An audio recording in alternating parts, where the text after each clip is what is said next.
The next policy point is public road testing safety. There is no such thing as driverless testing.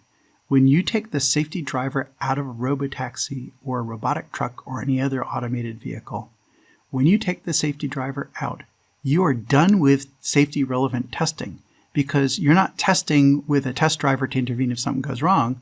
You're just deploying to see how it turns out. And if you don't know that it's acceptably safe before you pull the driver out, what you're doing is, well, you're crossing your fingers and you're hoping it comes out okay.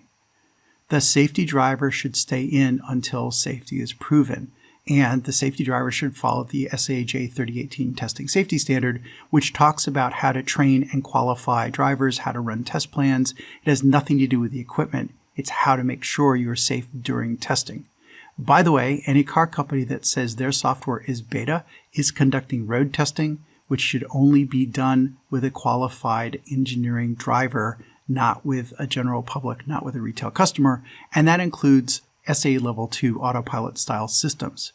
If it's testing, you don't know if it's safe by definition, because if you knew it's safe, it wouldn't be testing anymore. So testing potentially unsafe software that is likely to have bugs in it should not be done by retail customers, and certainly should not be done without any human driver at all.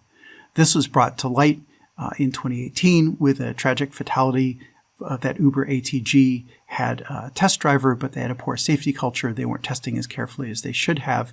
They had a fatality.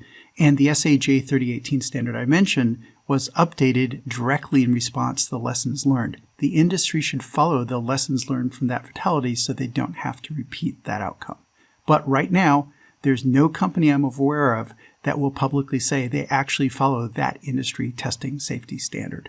That should change. Driver out testing is reasonable to test a business model. Once you know your vehicle is safe, it's fine to do some testing of how much will people pay and what routes are profitable and what's our transit time, all that kind of stuff. That's great.